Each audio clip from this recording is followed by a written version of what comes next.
My name is Captain Lucy Lawson. I am 34 years old. I have been a signals intelligence officer for 10 years, and on a Wednesday morning in April, I was covering Lieutenant Colonel Neil Warwick's communications during a scheduled maintenance window on his primary terminal when a message arrived that was not meant for me. It was meant for him. I read the first 2 lines before I understood what I was looking at. By the time I reached the end, I had been sitting very still for approximately 4 minutes. The message was from a civilian contact, identified only by an encrypted handle. It contained a confirmation, a time, a location, and a reference to a repositioning of my unit, Bravo Company, that was scheduled for the following Thursday. The repositioning was described as a training exercise. I knew about the training exercise. Warwick had briefed it 2 days ago. A routine movement, a field assessment in the eastern sector, standard preparation. The message described the same movement, and then it described what that movement would enable. Bravo Company's primary assignment was protection duty for a signals intelligence relay station 12 kilometers from our current position, a station whose operational security depended on continuous physical presence from a unit of our classification and capability. The training exercise would move us 40 kilometers east. The relay station would be unprotected for 14 hours. The message described exactly what was planned for those 14 hours, and it was written by someone who had accidentally discovered a training schedule. It was written by someone who had arranged one. Let me tell you about Neil Warwick. Lieutenant Colonel Neil Warwick had commanded Bravo Company for 4 years. I had served under him for 3 of those years. He was precise and demanding, and he expected the people around him to think rather than simply follow. He had pushed me in ways that had made me better at my work, and I had been grateful for it in the particular way you are grateful for things that are difficult at the time.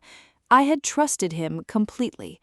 That trust was the thing sitting in my chest on Wednesday morning when I read a message that should not have existed. I did not reach for an easy explanation. I did not tell myself there was a misunderstanding or a context I was missing. I had spent 10 years reading communications for a living. I knew what this one said. Neil Warwick had agreed to move my unit away from the relay station on a specific date at a specific time in exchange for something I did not yet know, and the movement was 6 days away. The object at the center of everything was the message itself, encrypted, sent to Warwick's secure terminal during a maintenance window when his nominated communications officer, me, was monitoring his correspondence. The sender had not known I would be reading it, or had not considered it. The message was not long, 11 lines, but 11 lines was enough. I screenshotted it on a personal device before the maintenance window closed and the terminal reverted to Warwick's sole access. The maintenance window protocol logged my session as a single authorized monitoring access. Standard procedure generated no individual message-level read receipts. My opening the message left no trace distinguishable from routine window coverage. I did not flag it in the system. I did not mark it as read. I let it sit in his inbox as an unread message, and I went to find Captain Mark Ellis. Mark Ellis was our unit's intelligence officer. He had been in post for 8 months. I did not know him as well as I knew Warwick, but I knew him well enough to understand that he thought carefully before he spoke, and that he did not have a relationship with Warwick that would make this conversation impossible. I showed him the screenshot on my personal device. He read it twice. He said nothing for a long moment. Then he said, "How long do we have?" I said, 6 days. The exercise is scheduled for next Thursday. He said, "And Warwick doesn't know you've seen this." I said, "The message is sitting unread in his inbox. He will see it when the terminal comes back online this afternoon." Mark said, "Then we have until this afternoon." He said it in the tone of someone who has understood the shape of a problem and is already calculating the edges of it.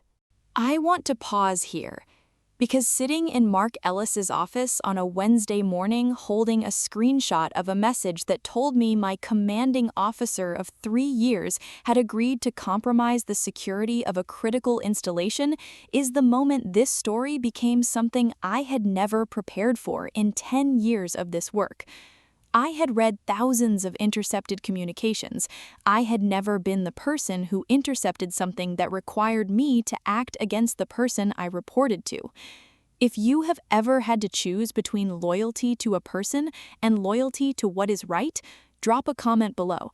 And subscribe right now, because what Mark and I did in the hours that followed and what we discovered about why Neil Warwick had agreed to this is the part that changed how I understood everything. What we did. Mark contacted Brigadier General Carol Stanton's office at 0940.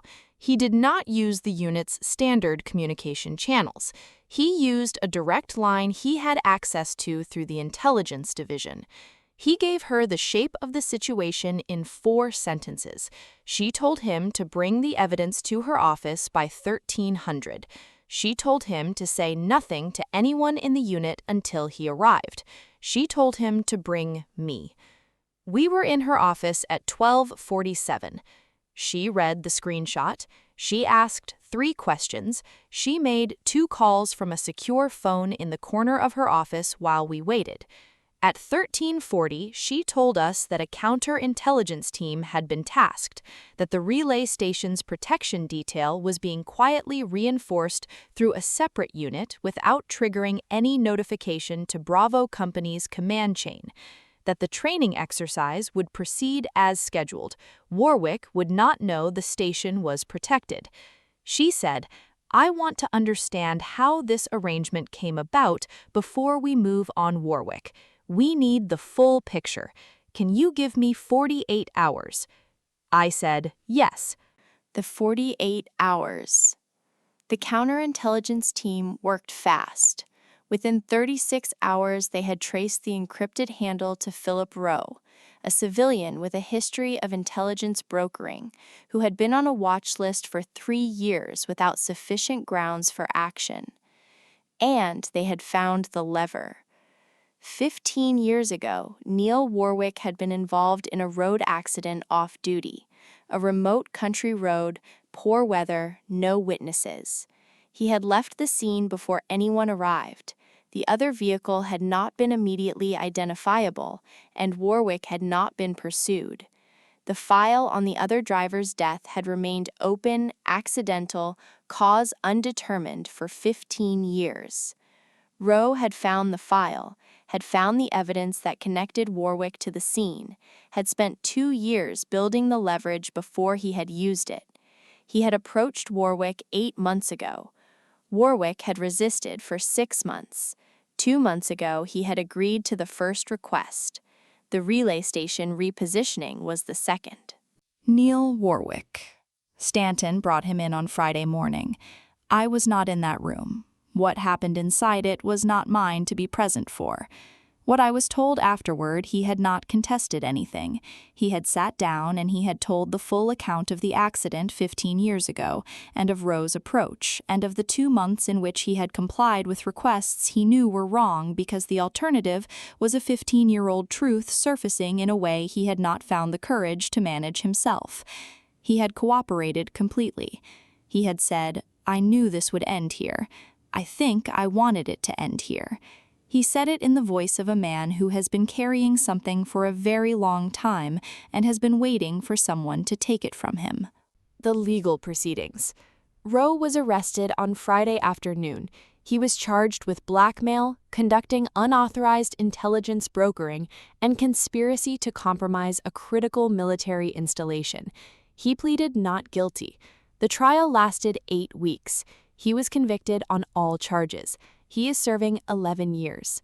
Warwick was charged with conduct prejudicial to good order and military discipline and failure to report blackmail.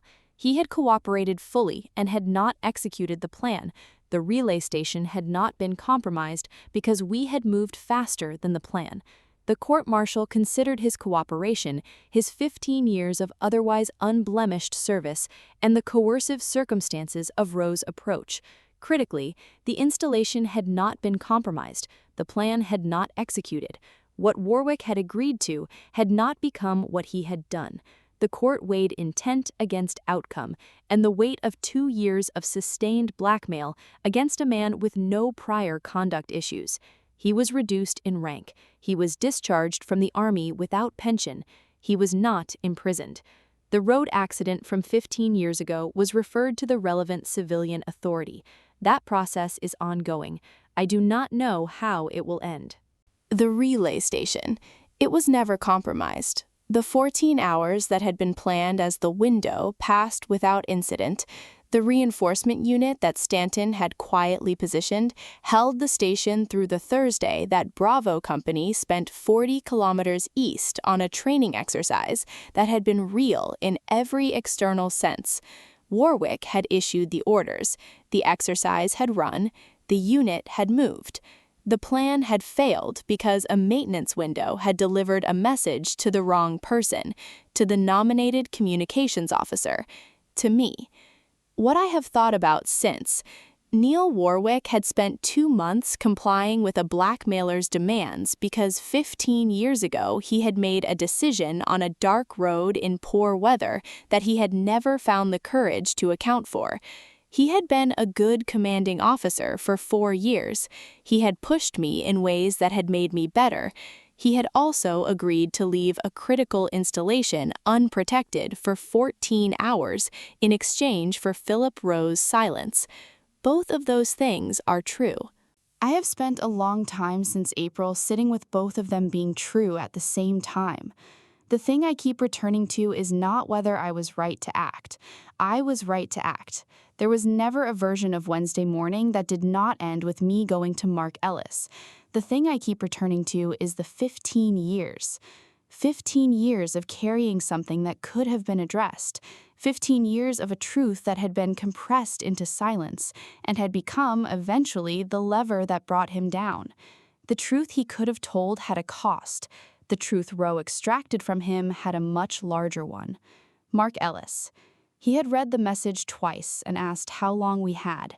That was the right question, not what does this mean or what do we do? How long do we have? 8 months in the unit, and he had understood immediately that time was the variable. I have thought about that too. When something is wrong, the first question is not what do we do?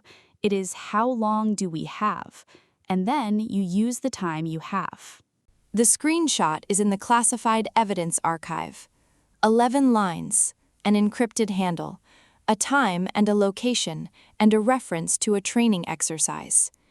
Everything that followed came from those 11 lines, and from a maintenance window, and from a nomination that put me at a terminal at the right moment. I did not choose to intercept that message. I chose what to do with it. That is the only part that was mine. Drop a comment and tell me your story. I read every single one. And subscribe. I am here every week with a new story. She read the communication. She understood what it meant. She made the call before the plan could execute.